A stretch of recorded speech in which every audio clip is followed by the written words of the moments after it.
Good morning and welcome to Between the Covers. I'm David Naiman, your host. Gary Shteyngart is the author of 3 novels. His debut, The Russian Debutante's Handbook, was a New York Times notable book, one of The Guardian's best debuts of the year, and the winner of the National Jewish Book Award. His second novel, Absurdistan, follows the adventures of Misha Weinberg, the 325-pound son of the 1,238th richest man in Russia, was a best book of the year in the New York Times, Time Magazine, Washington Post, Chicago Tribune, and San Francisco Chronicle. And his last novel, Super Sad True Love Story, is a romance set in a post-literate dystopian America and gave Shteyngart the reputation as a modern-day Nostradamus for predicting advances in technology, geopolitics, and the economy. His prodigious blurbing of other people's books has led to a website of his collected blurbs, a live reading, and the blurb documentary narrated by Jonathan Ames.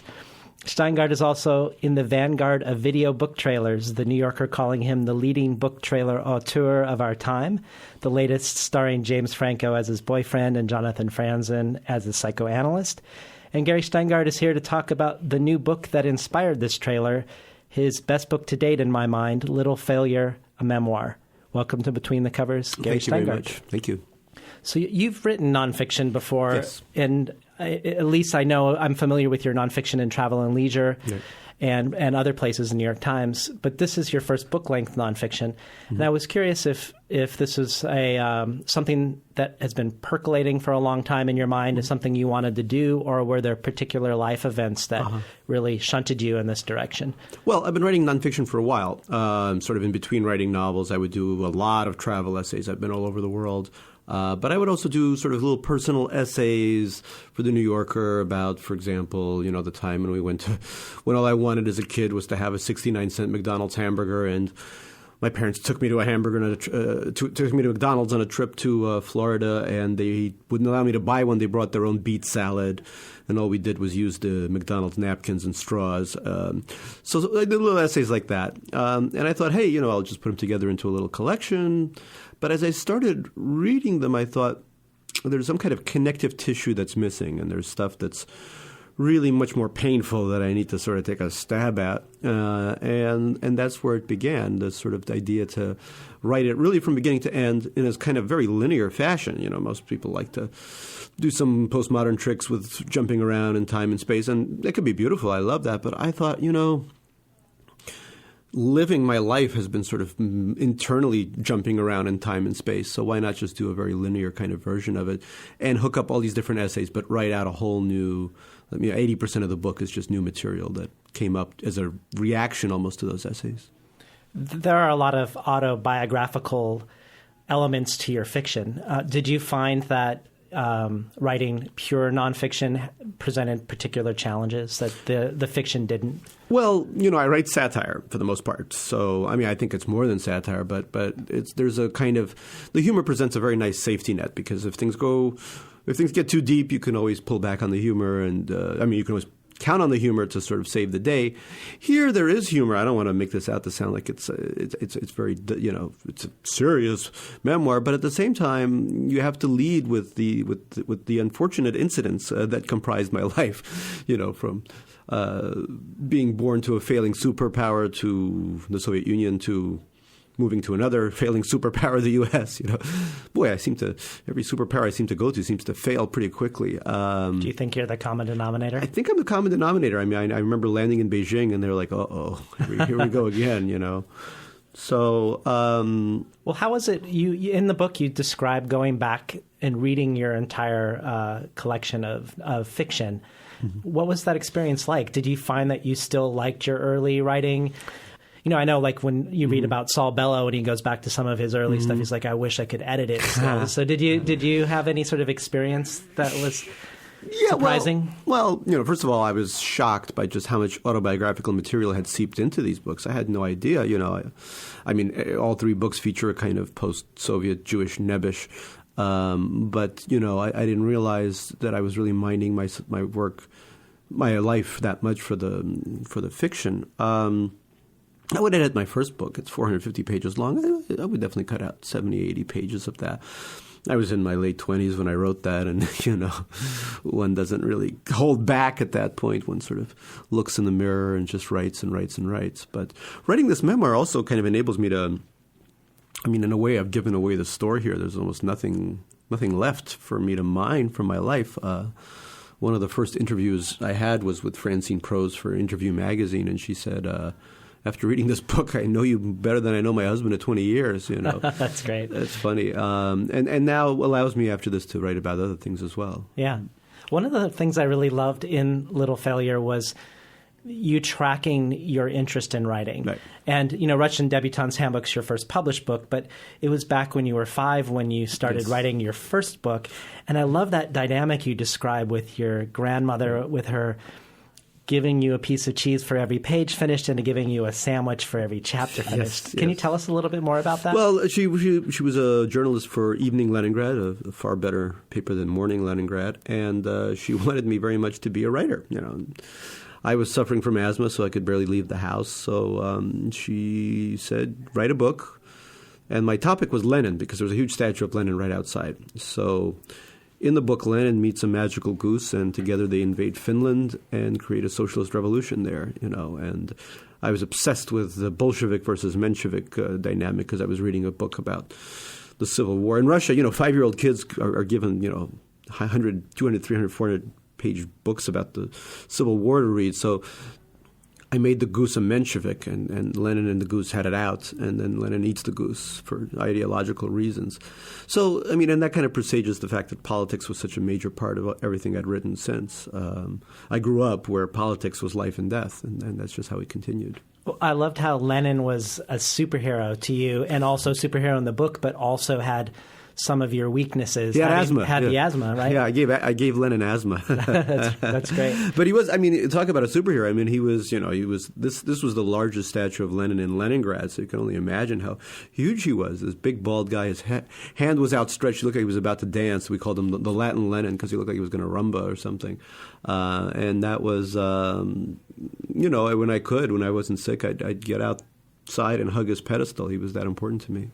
Do you have any weird writing food rituals based on what happened with your grandmother and the cheese and the sandwiches? Well, Random House still pays me in cheese. So they still pay you in cheese? Yeah, just excellent. Giant wheels of cheese get rolled into my apartment. Oh, that must be very interesting. That's great. Yeah, the royalties are spectacular, very tasty. And what are some of the other pre-Russian debutante handbook book attempts? Right. So when I started writing in English when I was, I think, about 11 years old. So I would write science fiction novels for Hebrew school. I was really hated in Hebrew school because it was I was a Russian. This was around Reagan's Evil Empire speech and all those movies, Red Dawn, Red Gerbil, Red Hamster. It was just red all around. So I started writing these science fiction novels. I guess we didn't really have a TV set, but somehow I caught glimpses of The Bionic Woman and The $6 Million Man, who I thought was very, very expensive because we were very poor. $6 million sounded like a lot for one man.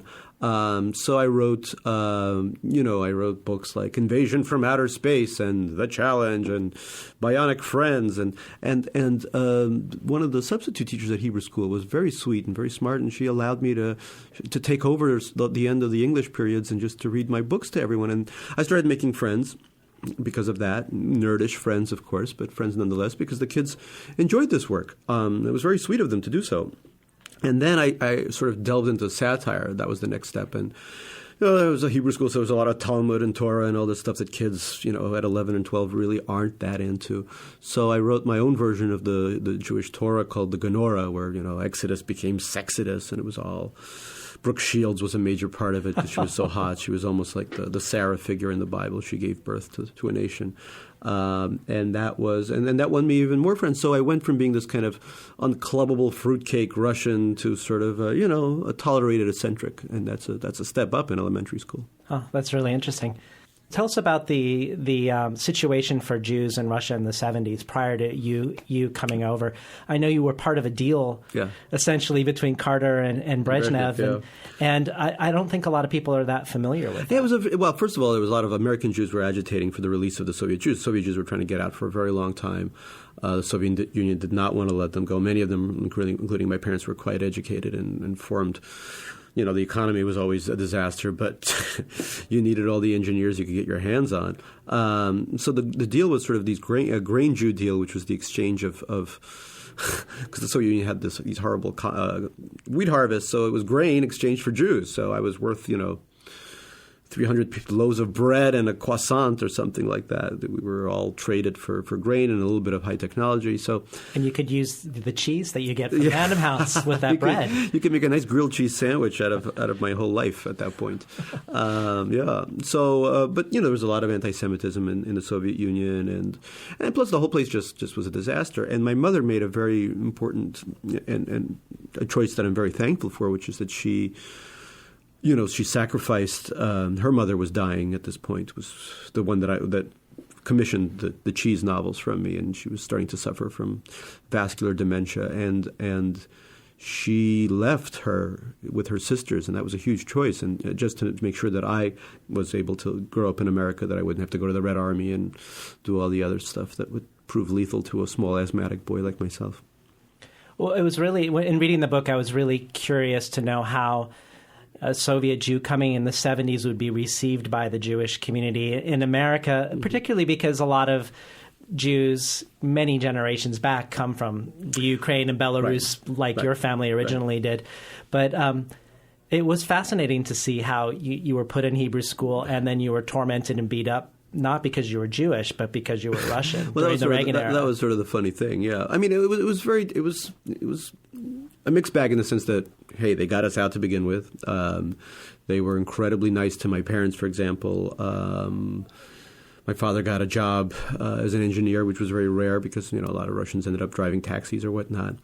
But kids will be kids, and kids are cruel. And, you show up to school, and they were fairly wealthy, middle and upper middle class kids. And, I showed up in a giant fur hat from Russia and smelling like some kind of woodland animal. And, that's not going to win you any friends. I didn't speak any English. I mean, it was one thing after another. So, there it goes. I mean, I speak often to a lot of people of my generation at these readings, and they come up, and some of them say, look, I went to a Hebrew school, and it was pure hell, but then I transferred out to some multicultural school in San Francisco or whatever, where everyone was some kind of immigrant and things were fine, And for me, that happened sort of in high school when I went to Stuyvesant High School, which is this holding pen for multinational nerds in Manhattan, where everyone was from China or India or Korea or Russia, and that felt a lot more normal to me. In case you just tuned in, you're listening to Between the Covers, and we're talking today to Gary Shteyngart about his new memoir, Little Failure. One of the more painfully comic and purely painful parts of the book is the description of your circumcision at 8 years old. And that actually raised questions for me of what was Jewish life like in the Soviet Union in the 70s that you were getting circumcised when you came to America too. I think nobody got circumcised. No one got circumcised. No one got circumcised. My father was kind of nutty in the sense that he actually went to synagogue demonstrations on high holidays and shouted, we are Jews, and very few people were brave enough to do that. But with me, they wanted to play it safe, certainly no circumcision. Already the passport, which had a line for ethnicity, labeled me as Jew in very big letters. So, there was a lot of nobody wanted to flaunt something that in 1979, the Soviet Union, my mother's half Jewish, and in the book I say she looked too Jewish by half, because people could sort of even sense that on the street, that people knew each other's sort of Jewish mixture from 500 meters away. You could say, that guy's 3/4 Jewish, So it was getting out was for that reason alone worth it, but also because the Soviet Union was in a real economic tailspin that would end up in the 90s, early 90s, the Yeltsin era. Is just, the country became really a third world country. Well, you've said in previous interviews that you're wary of nationalisms and also of ethnic pride. Yeah. And I wondered if part of that was that experience of growing up a Soviet patriot until you were 7 and really buying into the national narrative and then coming to the United States and having your parents want you to all of a sudden be pro-Reagan and conservative, which must have really undermined any sense of reliability around these.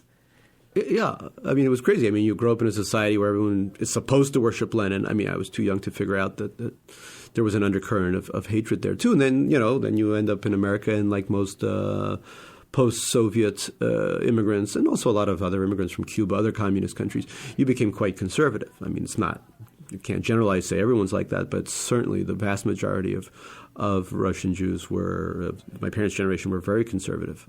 Even of my generation, it sometimes is interesting to see that it's taking a while for that usual drift, from conservatism to a more progressive kind of mentality.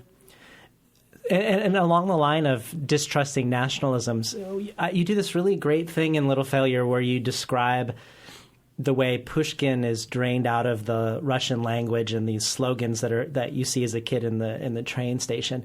But you also do a similar thing with America, I think, in Super Sad True Love Story, about the ways radical consumer capitalism deforms language in the United States. Right. These are not just societies. These are sort of just ideologies that are floating through the world. American turbo capitalism, the Soviet Union's idea of what socialism looked like. This was a fight to the death between ideals, and I was exposed to one, and then I was exposed to the other, and being the believing kid that I was, I went whole hog for both of them. One in Russia and the other in America. So, and looking back, that's the sort of evolution I guess I had, and being a writer as part of that is. And satire to me is sort of, what satire is. It's somebody who's actually a romantic who realizes that the ideals that he believes in don't really hold water, and that there's a sadness to that, which leads to a kind of rage, which then leads to the humor, which is what the satire is. I interviewed earlier this week one of your friends and teachers, Chang-Rae Lee. I love him. And he said that all immigrant fiction is dystopian fiction, just not dystopian for the people reading it necessarily. Yeah. No, of course. It's about – also remember that, Chang-Rae, who was my mentor, he came from Korea, which is a country that is doing wonderfully now, one of the rising sort of nations of Asia. But the world that Chang-Rae's parents grew up in was one that was a complete dystopia when North and South Korea fractured, the Civil War, the deaths of hundreds of thousands of millions of people. Even today, North Korea is a dystopia. So we come from places where, it's dystopia with a capital D. It's not just us using our imagination. It's us basically dipping into our heritage to come up with this stuff. And definitely reading parts of Little Failure, from the outside, they feel like science fiction. Or I imagine they must have felt like science fiction to you, like the transition or in transit from the Soviet Union to America when you're in Vienna. Right. And you're seeing all sorts of crazy things that you've never seen before. Can you talk about that hallucinatory experience when you were dropped off in Vienna briefly? Well, even Vienna. Well, first of all, Vienna was two things. It was seeing bananas in the wintertime, which never would have happened in the Soviet Union, and it was. So there I was dying of asthma in Russia, and the ambulance would come to pick me up every couple of weeks, take me to the hospital because there were no steroid inhalers. This very simple technology just didn't exist. So we got to Vienna. We went to a doctor, and he said, "Well, this is what we use here. It's a steroid inhaler." And I sucked on that inhaler, and holy cow! All of a sudden, I could breathe. I mean, it's not even talk about metaphor. You leave the Soviet Union, all of a sudden you can breathe. And it's very sweet. I was just giving a reading, and somebody showed up, and they asked me to sign their asthma inhaler. I actually saw that picture that you posted. I posted it on Facebook. That was great. So I thought that was very sweet. But yeah, that was – and then landing here was even more so. Landing in the States, you land at JFK, the international terminal, the Pan Am terminal, which was recently – demolished for reasons I can never understand, but it looked like a flying saucer. It was this saucer-shaped building, and I thought, my God, this is not just landing in a different country; it's landing on a different planet. The Chevrolet Corvette, that's a spaceship right there. We got into a car, and we never had overpasses in Leningrad, and all of a sudden, we were in the air, and the Earth we were in a car, but we were sort of flying through the air, and you look down and you see all these like little houses with backyards, and it takes so long to comprehend that that it's not 19 families living in there as there would be in Russia. It's just one family. It was all insane. Mm. Will you read a piece from Little Failure for us? Sure, I would love to. So we were talking about politics recently, and as I said, I was, like most Soviet immigrants, quite conservative. At age 11, I was already subscribing to this is kind of embarrassing, a little magazine called The National Review. William F. Buckley Jr., the editor, Margaret Thatcher on the cover, on every cover. And at age 11, I was even welcomed to the NRA. They sent me a welcome package and my own membership card. So this is what happened when I showed up at Stuyvesant High School, and I worked in, George H.W. Bush's election campaign in 1988. So I'll read you that section. On Election Day 1988, I come to the Marriott Marquis Ballroom thinking, this is the day I will finally get laid. I have volunteered for George Bush Sr.'s scorched earth election presidential campaign against the hapless Michael Dukakis, laughing along with Bush's racist, hysterical Willie Horton commercials and all they imply about the liberal Massachusetts Greek. Compassion, after all, is a virtue only rich Americans can afford. Tolerance the purview of slick Manhattanites who already have everything I want. I am invited to attend what is sure to be a Republican victory party at the Marriott Marquis, the ugly slab of a building near Times Square. The invitation to the party features a scornful cartoon of the big-eared Dukakis sticking his head out of an AIM-1 Abrams tank, the most unfortunate photo op of his campaign, and I expect an evening of arrogant crowing, of being pressed to the bosom of my fellow conservatives while dancing a Protestant hora over the grave of American liberalism. Yes, tonight is a special night. It is the night I am to meet a Republican girl from a clean white home. Her name will be Jane Carruthers, let's say. Hi, Jane. I'm Gary Shteyngart from Little Neck. My family owns a colonial worth $280,000. I'm the brains behind a Commodore 64 program called the Family Real Estate Transaction Calculator. I go to Stuyvesant High School where my grades aren't so great, but I hope to get into the Honors College at the University of Michigan. I guess tonight it's going to be curtains for the governor of Taxachusetts. I enter the ballroom, a dark, gap-toothed immigrant wearing sweat socks and brown penny loafers and my special and only suit, a highly flammable polyester number. I navigate the room filled with sparkling Anglo-Americans clutching single malts, without a word said in my direction, without a pair of happy blue eyes reflecting the gray sheen of the crisp nylon tie I'd picked up for $2 from a Broadway vendor. As George Herbert Walker Bush racks up state after state on the big screen above us, as cheers and laughter circulate around the massively hideous ballroom, I stand alone in a corner, biting down on my plastic cup filled with ginger ale and swatting the colorful balloons that seem to have an affinity for my static-inducing polyester, until a pair of teenage blonde lovelies, the girls I've been waiting for all my life, finally approach with needy smiles on their faces, one of them beckoning for me to come hither with her hand. I'm so excited. I somehow fail to see myself for what I am, a short teenage boy born to a failing country, trapped inside a shiny gunmetal jacket, carrying about a mop of the darkest hair in the room, darker even than Michael Dukakis' Hellenic dew.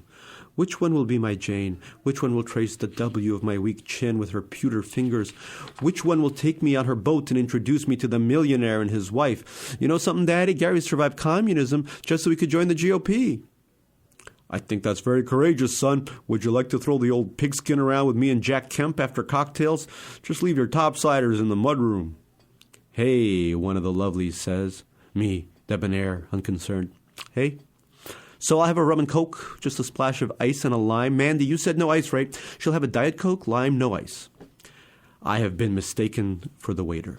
And the next day, I'm a Democrat, you know. Could have ended up in the Tea Party if things had just... Michael Dukakis' Hellenic Dew. That sounds like a great name for a future band, I think. Michael Dukakis' Hellenic Dew! In case you just tuned in, we're talking to Gary Shteyngart about his new memoir, Little Failure. So, Gary, tell us about the title. Mm-hmm. Little Failure. Little Failure. Well, that was my mother's nickname for me in my 20s. I went to Oberlin College, and which was expensive, still is quite expensive, and we were not a wealthy family. So my parents, rightfully, like all immigrant families, really did think that after college I had to go. Wasn't smart enough for med school, they said, but, you know, law school, go to law school, that's the thing. So in my early 20s, I sort of came out to my parents after Oberlin, said, look, worked for a year as a paralegal. That wasn't good for anybody involved. You know, I'm a writer. I want to be a writer. Didn't land well with my parents, and at one point I was living on the Lower East Side. This is before it was gentrified, Lower East Side of Manhattan, in an apartment with maybe 100 square feet. Water bugs so big you could sort of ride them across the room.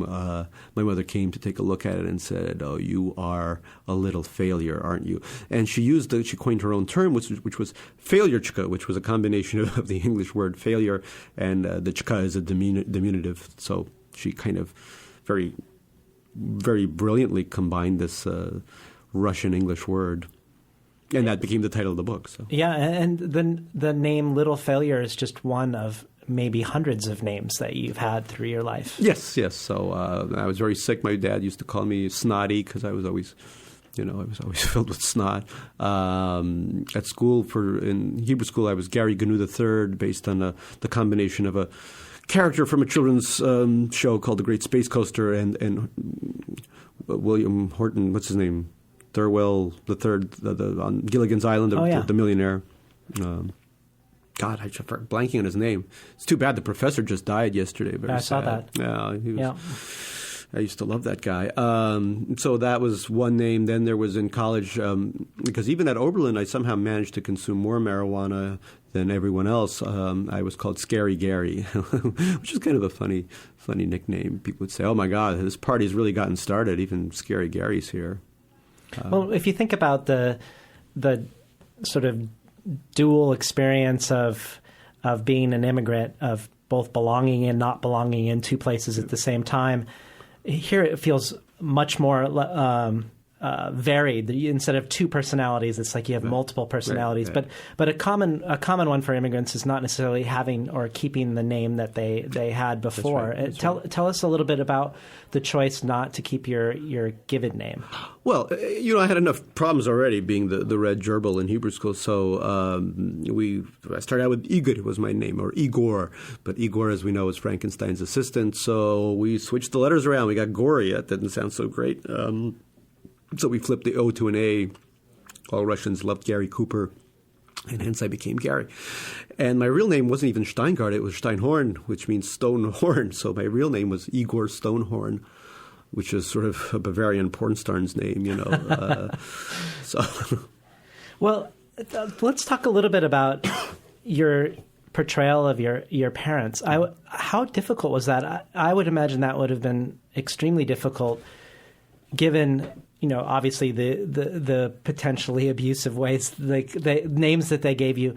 But you did this incredible job in Little Failure, in my opinion, of both showing your pain, your rage, and also creating space for us to have empathy for your parents at the same time. I was extremely impressed with the comedy and tragedy and poignancy of those two put together. Well, thank you. I mean, when I started writing this, sort of the emotion that I was working off, I mean, there was a reason why I was Scary Gary. There was quite a lot of trying to tamp down the emotions with every single substance available. When I started writing this memoir, the overall emotions had stopped being the sort of the rage and the hurt of being their son, but became more sympathy, empathy, and really sorrow. The more I found out about their lives, the sadder I got.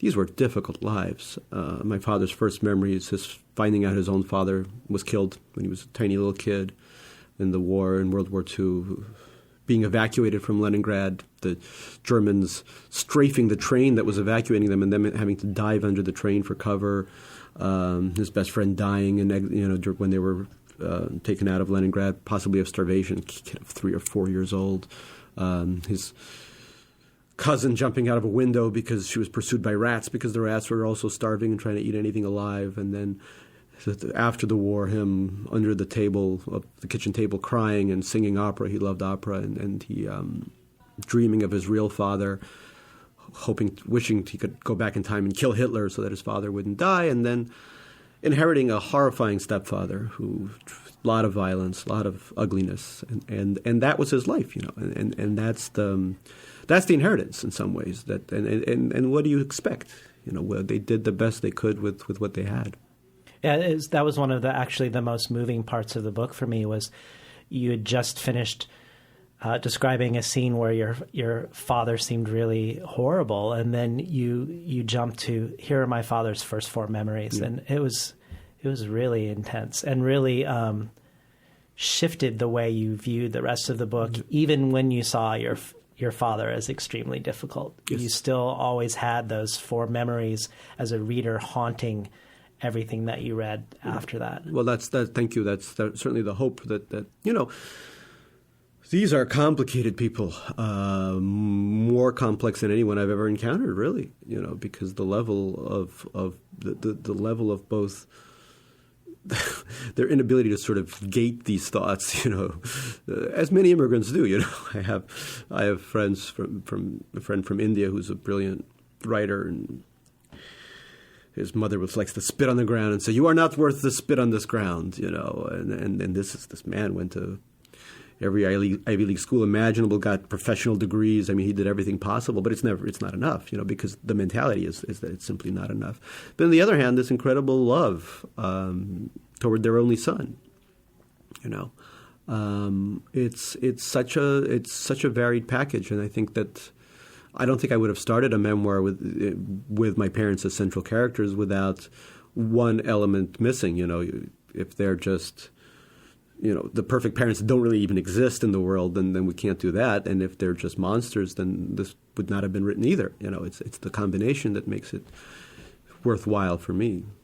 Well, you dedicated Little Failure to your psychoanalyst, and you talk about psychoanalysis in the book. And you also talk in that section about learning to be silent in the face of your parents' behavior. Tell us about those two things and how that informed putting the book together for you. Well, psychoanalysis has been very helpful. I know it's much derided these days, and we're all just supposed to, just take the whole half bottle of Wellbutrin and call it a day.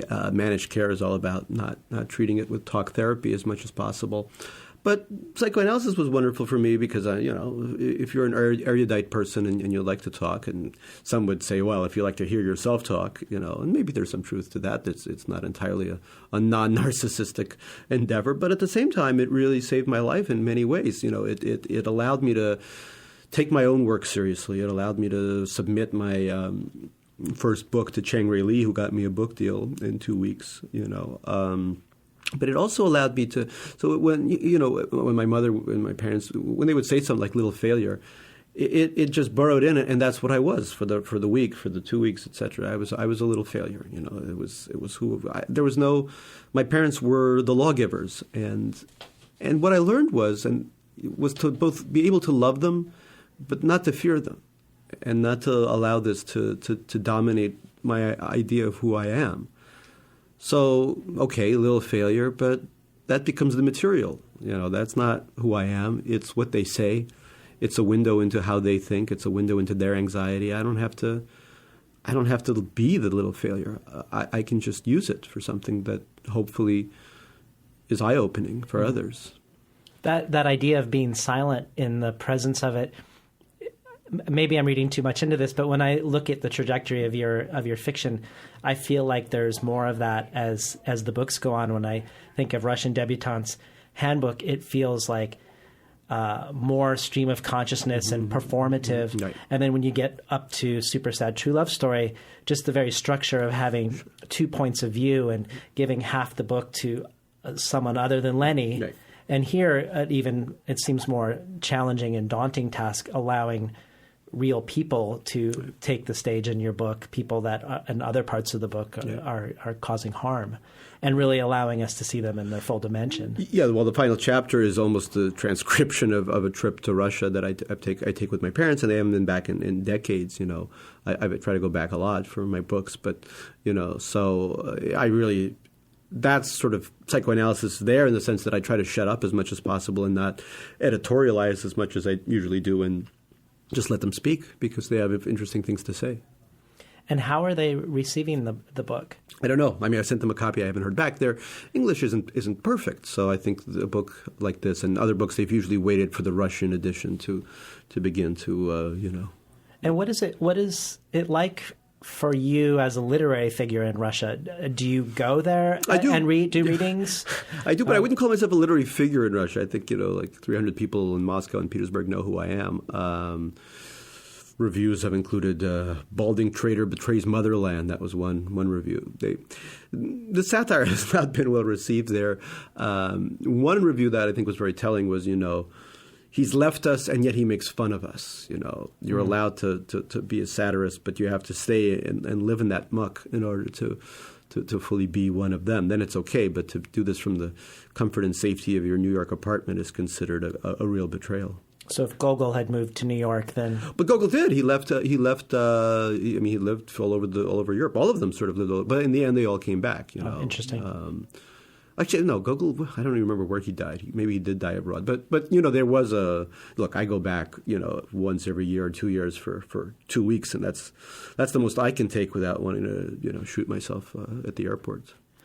And I would imagine you just became a dad for the first time. I would imagine that the process of deciding to become a parent and actually becoming a parent must have informed the way this book came into being. Well, it was, the two were not unrelated. I felt like I was at the stage of my life where I could have a child and devote the kind of attention, hopefully, that he needs without, some of the baggage always continues on, You are on some tiny level a little failure after that kind of life. You can't you can compartmentalize, but you can never do it completely. But I think I'm finally at the stage where I don't have to give that to my son, And so the fact that I wrote this book, that's sort of that happened simultaneously with my wife and I deciding to have a kid, that's no coincidence. Well, let's talk. You teach at Columbia in the MFA program, and you were in an MFA program with that Chang-Rae Lee led. Can you tell us the story a little bit about the discovery of you by him and then the process of entering that program, already having a book deal that he helped you get? Right. Well, it was very funny. It was I was working on Russian debutantes for a long time. I started in senior year at Oberlin, and I just thought it wasn't good. I just thought it was nonsense. And I applied. First, I was rejected by the University of Iowa, which one of the premier writing programs. I sent them the first couple of chapters, that would later become the book, and that wasn't minimalist enough for them, I guess. But so I applied to Cornell, and I got a full ride there, and I was very happy about that because, at least I could say to my immigrant parents, I'm going to Cornell, at least the Ivy League name, even though it's for writing and not for law or, some real profession. I thought that would perk them up, and it did. They were very happy. And then I also, as a lark, sent the manuscript to Hunter College, which just started having a writing program. And Chang-Rae Lee was then the director of the program, and he was a huge hero of mine. I thought that Native Speaker was this amazing book about the immigrant experience that was very warts and all, and didn't leave out anything. And it was just beautiful, a kind of real role model for me. And he, so I got accepted into Hunter, and then he called me into his office and he said, I know you're getting a full ride at Cornell and you probably are going to go there, but what if I sent this to my editor? I think it's good enough, to be published right now. And he did. And a couple of weeks later, I go out to dinner with an editor from a division of Penguin Putnam, and there's my book deal, which was shocking. And then Chang-Rae said, "Do you mind? Can we? You can just graduate from this program. You have this book deal, but it's 2 years." And so I did. And then I would workshop what was already edited material.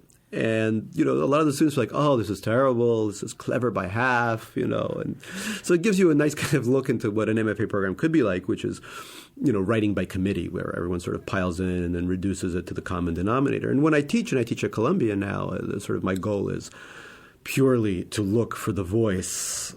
A strong voice trumps all. And if we're not going to – craft is important, but – if students are just going to pile up on somebody who has a lot of talent, then that's not good. And that's something I will take the student aside in conference and say, look, I respect other people's opinions. You should weigh them somewhat. But at the same time, if you have something that's screaming inside you, that something must be heard. You can tamper it down a little bit. It doesn't have to be shout memory. It can be speak memory, but you should do something with it. And so was getting an MFA when you already were, moving your book towards publication, still useful in terms of that? Or did you wonder, or did you have the question, maybe I shouldn't go once you got the book deal?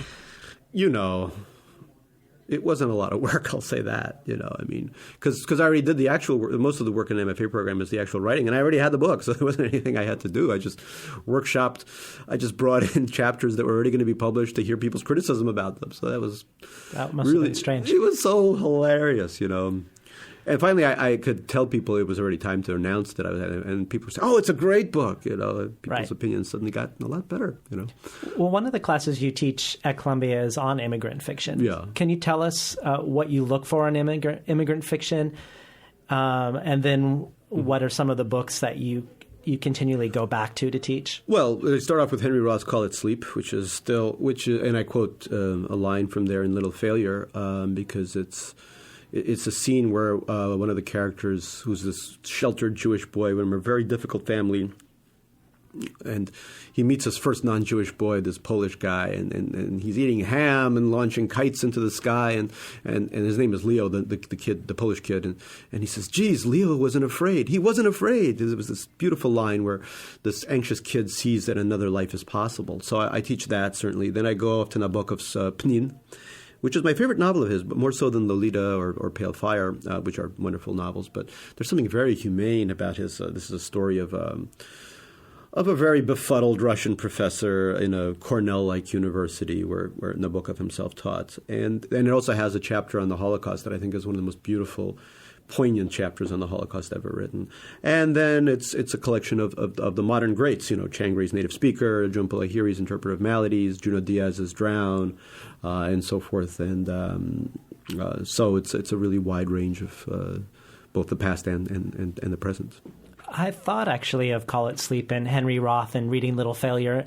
And the scene that I remember from it that resonated with Little Failure was his fascination with the forbidden iconography of Christianity and seeing the telephone poles crosses. That's right, the crosses, yeah. And I think of that with you having to grapple with these two huge worldviews and their images, whether it's Reagan and Thatcher or Lenin as the superhero, and that fascination with the other. But also, don't forget, Judaism was also so omnipresent that it was scary there too. I mean, I remember all these rumors. One shouldn't eat a catfish because the bones of the fish form a cross in his lungs or something like that, in the catfish's lungs. I mean, just complete insanity. But at the same time, it was so important for, I remember, during Passover, you're not supposed to have a drop of bread in the house, of leavened bread. And I remember just like a demented dog hunting down every bit of, you gave me an ideology and I would just sink my teeth into it. And then I became this person who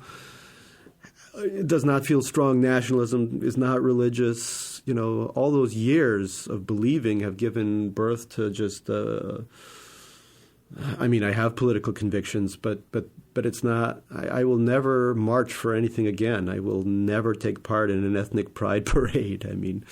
March on without me, folks, I just want to stay home and be who I am.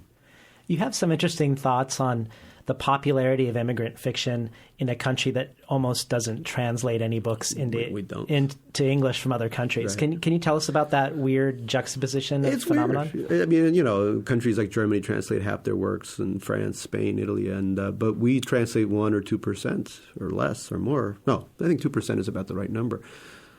It's almost like but those countries don't have the same kind of immigrant literature tradition that we do. Obviously, we have more immigrants, but we also have much more well assimilated immigrants than a country like Germany does with its Turkish population, for example. So it's almost like immigrants are our gateway to foreign cultures. We almost need somebody who knows our ways and byways to translate the foreignness for us, and whereas translated authors are just too furry and smelly for us to sink our teeth into. So now that you've done this memoir, you've dug deep into your own personal narrative. Where do you go from here, Gary Shteyngart? I'm going to Disneyland. Well, I am going to Disneyland in the sense that I want to write a non-immigrant character, or maybe the child of immigrants, but not focusing on Russia. I think, I'm not sure, but definitely not even. I don't want to do a male character. I want to have a heroine who's in super sad, as you mentioned. There was my typical Russian Jewish guy with baggage, but there was also a 24-year-old Korean American woman, Eunice Park, and I loved writing her lines. I think I just enjoyed the heck out of that, and I'd love to do a full-length novel with a female protagonist. I think that would be wonderful. So it's this memoir does allow me to move forward. Now the caveat here is this: Philip Roth, who's one of my favorite novelists. He wrote When She Was Good. When She Was Good. After first he wrote Goodbye Columbus and other stuff, and there was a huge outraged by the Jewish community. Rabbis were going to burn him at the stake. And then he went into this kind of social realism with these women who weren't Jewish in the Midwest and stuff like that. And as brilliant as he is, though, that's not the work that I and others, I think, enjoy the most. So I don't want to do this out of fear that I've